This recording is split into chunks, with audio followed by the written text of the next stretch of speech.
Fan de Ludo, bienvenue au Renard Ludique. Allez, installez-vous confortablement et aujourd'hui je vous propose d'incarner une faction et de développer votre empire, et ce avec le jeu Terra Nova. Ici on est sur une version simplifiée du jeu Terra Mystica, donc on va être sur un jeu de stratégie, de développement, ça va être pour 2 à 4 joueurs et on sera sur des parties d'environ 1h, 1h30. Dans Terra Nova, vous à la tête d'une faction, vous allez devoir étendre votre territoire. Vous allez pour cela construire des bâtiments en prenant soin de rendre l'environnement qui va vous entourer habitable. Et votre objectif, avoir la plus grande zone à la fin de la partie. Allez, voyons comment préparer notre faction. Pour ce qui est de la mise en place, alors vous devrez placer 5 tuiles des comptes intermédiaires au hasard sur le plateau. Vous allez mélanger les tuiles bonus et vous allez en placer 3 plus une par joueur face visible. Vous allez choisir un premier joueur et en commençant par celui-ci, vous allez choisir une fiche faction et vous allez prendre les éléments qui correspondent à la couleur. Vous allez placer un pion faction sur la case 0 de la piste score et un pion sur la piste de navigation de votre fiche. Vous allez prendre le nombre de pièces indiquées en haut à gauche de votre fiche. Vous allez placer 2 pions pouvoir dans le premier bol, 2 pions dans le deuxième bol et 4 pions dans le troisième bol. Vous allez placer vos maisons, vos comptoirs et vos palais sur votre fiche. Et ensuite, chaque joueur va pouvoir placer les 2 premières maisons à gauche de sa fiche sur des terrains natals, c'est-à-dire les terrains qui correspondent au terrain le plus haut de votre fiche. Le premier joueur va commencer en plaçant une maison, puis vous allez continuer dans le sens horaire. Une fois que tous les joueurs ont placé une maison, en repartant du dernier, puis dans le sens anti-horaire, chacun va placer sa deuxième. Enfin, en commençant par le dernier joueur, puis dans le sens anti-horaire, vous allez choisir une tuile bonus et vous allez placer une pièce sur les tuiles restantes. Et là, vous êtes prêt à démarrer la partie. Une partie de Terra Nova va se jouer en 5 manches et à la fin du jeu, le joueur avec le plus de points remporte la partie. Chaque manche va être divisée en 3 grandes phases. Vous aurez tout d'abord une phase de revenu, une phase d'action et vous allez terminer avec une phase de fin de manche. Vous enchaînerez ensuite sur une nouvelle manche. Lors de la première phase, vous allez gagner des revenus sous forme d'argent et ou de pouvoir. Cela va dépendre de vos bâtiments construits et de la tuile bonus choisie. Et si vous gagnez du pouvoir, vous allez déplacer les pions pouvoir qui se trouvent déjà sur votre fiche de faction. Et quelques mots sur ce cycle de pouvoir. Alors, il faut savoir qu'il est constitué de 3 grands bols. Vous avez le premier bol qui est le pouvoir dépensé, le deuxième bol qui est le pouvoir en charge, et le dernier le pouvoir chargé, que vous allez pouvoir utiliser pour faire certaines actions. Lorsque vous gagnez du pouvoir, vous pouvez déplacer autant de pions qu'indiqué le long des flèches. Par contre, vous devrez commencer par déplacer tous les pions du bol 1 vers le bol 2, avant de déplacer les pions du bol 2 vers le bol 3.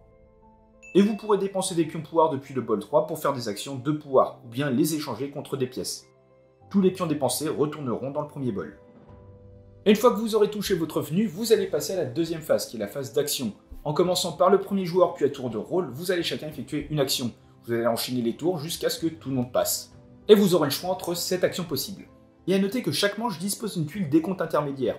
Si lors de cette phase vous effectuez l'action qui est associée, vous allez marquer immédiatement les points indiqués.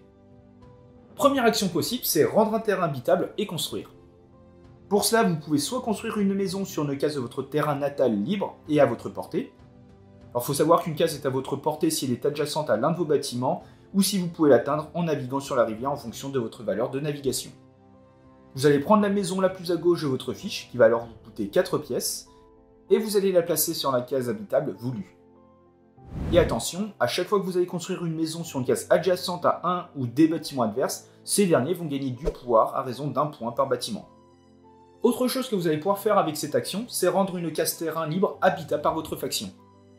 Pour transformer un terrain en votre terrain natal, vous allez devoir payer 1 ou 2 pelles en fonction de votre cercle de terrain. Pour ça, vous allez compter le nombre de pelles qui séparent le terrain que vous voulez transformer, et sachant que chaque pelle va vous coûter 6 pièces.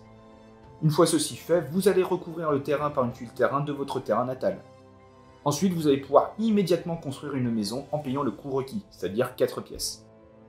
Deuxième action possible, c'est améliorer un bâtiment.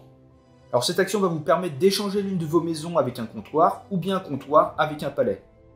Si vous améliorez une maison en comptoir, et si aucun bâtiment adverse n'est adjacent, le coût va être de 10 pièces. Et sinon, vous allez payer 7 pièces. Et pour améliorer un comptoir en palais, vous allez devoir payer 14 pièces. L'ancien bâtiment sera replacé sur votre fiche, sur l'emplacement le plus à droite, donc vous ne recevrez plus le revenu de ce dernier, mais par contre vous allez débloquer celui du nouveau.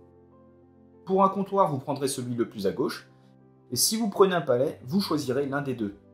Il faut savoir que chaque palais va vous proposer une capacité, en général en fonction de votre faction. Si la capacité affiche un octogone orange, il s'agit soit d'un pouvoir personnel ou bien d'une action spéciale. et vous allez prendre un jeton croix que vous allez placer à côté de l'octogone orange. Vous pourrez faire cette action qu'une seule fois par manche, à compter de votre prochain tour. Et là encore, améliorer un bâtiment adjacent à un bâtiment adverse lui donnera du pouvoir. Et il faut savoir que chacun de vos bâtiments dispose d'une valeur en emblème. Si à la fin d'une action vous disposez d'au moins 4 bâtiments adjacents et que ces bâtiments ont une valeur totale d'emblème de 7 ou plus, vous allez fonder alors une ville. Dans ce cas-là, vous allez choisir une tuile de ville de votre réserve et vous allez gagner immédiatement les bonus indiqués, avant de la placer sous l'un des bâtiments de la ville. Et à noter qu'un bâtiment ne peut appartenir qu'à une seule ville. Et si vous placez un nouveau bâtiment adjacent à une ville, cela va augmenter la valeur de celle-ci. Et si en plaçant un bâtiment, vous fusionnez 2 villes, vous ne créerez pas de nouvelle ville à cette occasion. Troisième action, vous allez pouvoir augmenter votre navigation. Pour ça, vous allez devoir payer 8 pièces pour faire avancer votre pion faction d'une case vers la droite sur votre piste navigation. Vous allez marquer immédiatement les points de la case d'arrivée. Et cette valeur de navigation va définir la distance maximum en case de rivière, au-delà de laquelle les cases terrain ne sont plus à votre portée, à partir d'un bâtiment. Action suivante avec la construction d'un pont. Pour la somme de 10 pièces, vous allez prendre un pont de votre réserve et vous allez le placer sur un emplacement de pont libre, adjacent à une case terrain déjà occupée par l'un de vos bâtiments. Vous pourrez également faire une action de pouvoir que vous allez trouver sur le plateau et sur certaines fiches de faction. Et pour utiliser une action de pouvoir, vous devrez dépenser du pouvoir, à hauteur du montant indiqué. Ensuite, vous allez recouvrir l'action par un jeton croix. Vous ne pourrez donc les utiliser qu'une fois par manche. Alors de façon générale, ça vous permet d'effectuer les actions précédemment expliquées, mais en utilisant du pouvoir à la place des pièces. Et sur une des tuiles bonus et sur certaines capacités de palais, vous aurez des actions spéciales. Comme pour les pouvoirs, elles affichent une icône d'octogone orange. Par contre, elles ne demandent pas de pouvoir pour être utilisées, et comme d'habitude après utilisation, vous allez passer un jeton croix. Une utilisation par manche. Et enfin, dernière action possible, c'est passer. Si vous ne voulez ou pouvez plus faire d'action, vous pouvez donc passer, et vous ne ferez plus d'action au cours de cette manche. Si vous êtes le premier joueur à passer, vous allez prendre le jeton premier joueur, et certaines tuiles bonus ou capacités peuvent vous donner des bonus à ce moment-là. Ensuite, vous choisirez l'une des tuiles bonus disponibles et vous allez l'échanger contre la vôtre. Bien sûr, s'il y a de l'argent, vous pourrez le prendre. Et vous retournerez votre tuile bonus pour indiquer aux autres joueurs que vous avez passé. Et si vous êtes le dernier joueur à passer, vous allez entamer la troisième phase. Et à noter en tant qu'option supplémentaire, vous allez pouvoir échanger du pouvoir contre des pièces, à raison de 1 contre 1. Vous pourrez effectuer cet échange avant ou après votre action lors de la deuxième phase, lors de la troisième phase et à la fin de la partie. Et lors de la dernière phase, donc une fois que tous les joueurs ont passé, vous allez effectuer quelques préparatifs pour la manche suivante. Tout d'abord, vous allez retirer tous les jetons croix posés, et ensuite vous allez placer une pièce sur chaque tuile bonus qui se trouve à côté du plateau, et enfin vous allez retourner la tuile décompte intermédiaire de la manche tout juste terminée. Et à l'issue de la 5e manche, une fois que tous les joueurs ont passé, vous allez passer au décompte des points. Vous allez tout d'abord convertir tous vos jetons pouvoir de votre bol 3 en pièces, et chaque groupe de 3 pièces va vous faire 1 point. Et ensuite, vous allez compter le nombre de bâtiments de votre plus grand groupe de bâtiments. Et vous allez marquer des points par rapport aux autres joueurs. 12 points pour le premier, 8 pour le deuxième, et 4 points et 0 points pour les deux derniers. Et le joueur avec le plus de points remporte la partie.